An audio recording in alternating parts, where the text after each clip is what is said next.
Sir আমি ওকে চিনি, ও একটা বস্তিতে থাকে স্যার, ও একটা ফকিন্নি। ম্যাডাম আপনি আমাকে একটা ফোন করলে পারতেন, আমি গাড়ি পাঠিয়ে দিই। এটা হচ্ছে আপনার অফিস। ইয়া মানে এই জামা কাপড় পরে যদি মিটিং এ যাই তাহলে কি কোনো অসুবিধা হইব?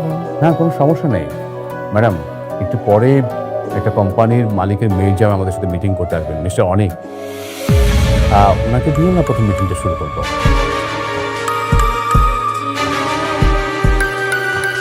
কি নাম বললেন? মিস্টার অনেক। হ্যালো, আপনি কত দূর? এই তো কাছাকাছি চলে এসেছে, আর বেশিক্ষণ লাগবে না। ঠিক আছে, তাড়াতাড়ি চলে আসুন। আপনাকে দিয়ে আমার ম্যাডাম মিটিং শুরু করতে চাচ্ছেন। ম্যাডাম?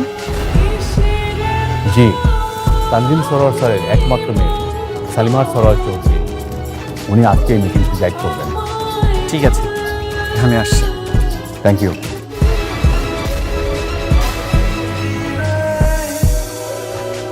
হ্যাঁ বাবা। হ্যাঁ, অনেক মিটিং হলো? না বাবা, আমি তো অফিসের কাছাকাছি।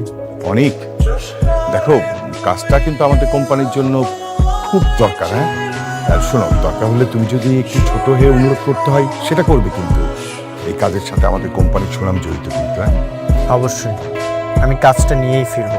থ্যাংক ইউ, আমাকে কল করো। হ্যাঁ, তুমি এখানে? বসুন হয়েছে।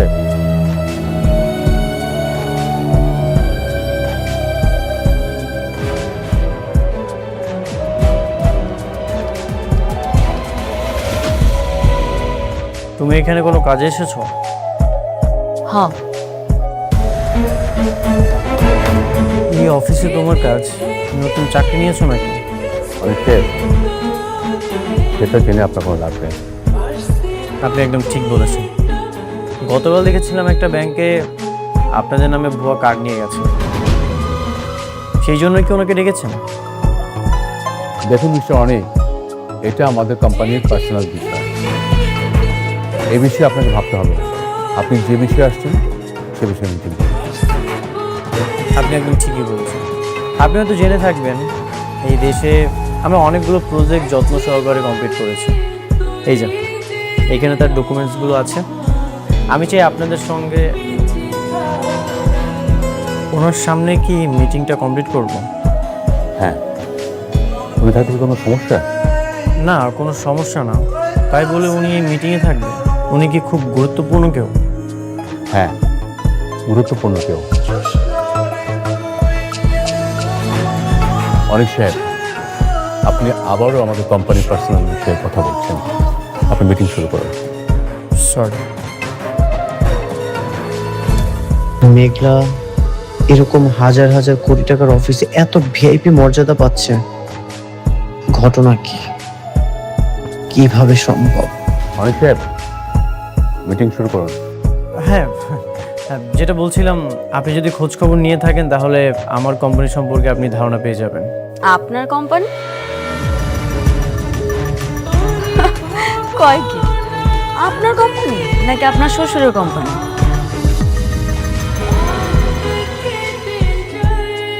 মানে? মানে হইল কোম্পানিটা আপনার শ্বশুরের। রমজান সাহেব, আপনাকে কোনো কিছু জিজ্ঞাসা করলে আপনি বলতেছেন আপনার কোম্পানির পার্সোনাল বিষয়, কিন্তু উনি তো আমার পার্সোনাল বিষয় নিয়ে কথা বলছেন। প্লিজ ওনাকে এখান থেকে চলে যেতে বলেন। পার্সোনাল মানে? আমরা আপনাকে এত বড় একটা কাজ দিচ্ছি, আপনার কোম্পানির ব্যাকগ্রাউন্ড সম্পর্কে জানবো না? এটা আপনি কি ধরনের কথা বলছেন? সেটা তো অবশ্যই, আপনি আমার কোম্পানির ব্যাকগ্রাউন্ড সম্পর্কে জানতেই পারেন, কিন্তু উনি কেন কথা বলবেন? অনেক সাহেব, আপনার সাথে মিটিং করবো না, আপনি আসতে পারেন। আমি তোমার চলে যেতে বলবো? আপনারা চলে যাইতে পারেন। অনেক সাহেব, আপনি আসতে পারেন এখন। আমি চলে যাব মানে? আপনি ওর কথায় আমাকে চলে যেতে বলছেন? হ্যাঁ বলছি, ওনার কথায় আপনাকে চলে যেতে বলছি। এই কাজটা আমরা আপনাকে দিতে পারছি না, আপনি আসতে পারেন। রমজান সাহেবের মতো মানুষ মেঘলার ইশারায় আমাকে বের করে দিল।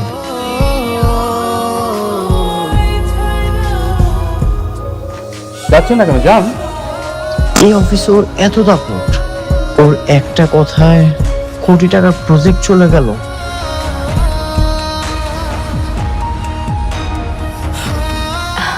আপনাকে ধন্যবাদ। Thank you madam. কি করতেছেন এসব? আরে বোমা, তুমি আসতে পারছো? বোমা, আমগর বাঁচাবো। কি ব্যাপার? আপনি ওনার ব্যাগ নিয়ে এমন টানাটানি করতেছেন কেন? আব্বা ব্যাগটা যদি ওনার ভিতরে মাল ওনার না, ব্যাগের ভিতরে দেখেন আমার দামি দামি ফেস পাউডার গুলা দোকান থেকে চুরি করে লয়ে আইছে এই দুই মামাই আয়। বোমা, আমগর বাঁচাও, আমরা না জেনে ভুল করে ফেলছি, আর কোনোদিন করুম না। ওনাকে ছেড়ে দিন। কি মগর মুল্লুক পাইছেন দুনিয়াটা আপনারা? 10,000 টাকার মালে দুই মামাইয়া চুন্নি মিললাম আমার দোকান থেকে চুরি করে লয়ে আইছে, আমি এমনি এমনি ছেড়ে দিব গো? না মা, 5,000 টাকা জিনিস মাত্র এই জায়গায়। খাবেন না? আর দেখতেছি কত টাকা মাল চুরি করছে আপনার? 10,000 টাকা মাল চুরি করছে। ম্যানেজার আঙ্কেল, জি ম্যাডাম। ওনাকে 50,000 টাকা দিয়ে দেন। 50,000? আরে বোমা, মাত্র 5,000 টাকার জন্য তুমি 50,000 টাকা দিয়ে দিলা? কেন দিতেছে বুঝতেছেন না? আপনি যে চুরি করছেন সেটার মাসুল দিলাম, পরবর্তীতে আর চুরি করেন না। এবারে সি সি সি সি দাঁড়াও যে এতটা নিচে মন গাইতে পারে, দেখবেন কেমন অবাক হয়ে বেশ খুব চুরি করে দাঁড়ায়। বোমা আমাকে খবরদার আপনার ওর মুখে আমার বৌমাকে, শুধুমাত্র আপনারা আমার ভিডিও দেখতে শুনে আপনার মুখ আমরা সারা জীবনে দেখতে হবে। মানে আমার খবরদার কোনো কথা বলবেন না। আঙ্কেল, জি ম্যাডাম, চল। আমি ভাবতেই পারছি না তুমি রিজেক্ট হয়ে এসেছো। তাহলে আমাদের এত কোম্পানির সুনাম, এত যোগাযোগ, এটা কিভাবে সম্ভব বলো? বাবা, আমাকে রিজেক্ট করানো হয়েছে। মনে হয়েছে? কে করিয়েছে? মেঘলা। মেঘলা? ওটা আবার কে? বাবা, মেঘলা হচ্ছে ওর প্রথম স্ত্রী। কি বলছিস? অনেকের প্রথম স্ত্রী তো বস্তিতে থাকে, একটা বস্তির মেয়ে সালিমা বিল্ডার্স গ্রুপের হেড অফিসে এসে আমাদেরকে রিজেক্ট করে দিল। বাবা, আমিও সেটাই ভাবছি। যে ফ্যামিলি দিন আনে দিন খায়, ঠিকমতো কাজ না পেলে একবেলা খেতে পারে না, সে এটা কিভাবে করবে? না না না, অনেক কিভাবে করলো এটা তো ভাবলে হবে না, আমাদেরকে জানতে হবে কেন আমরা রিজেক্ট হলাম। একটা গরিব ফকিনীর বাচ্চা এসে তোমাকে রিজেক্ট করে দিল, আর সেটা আমরা মেনে নেব? ওর মতো একটা ফকির কিভাবে ওই জায়গায় গেল সেটা বের করা কি খুব কঠিন কাজ আব্বা জান?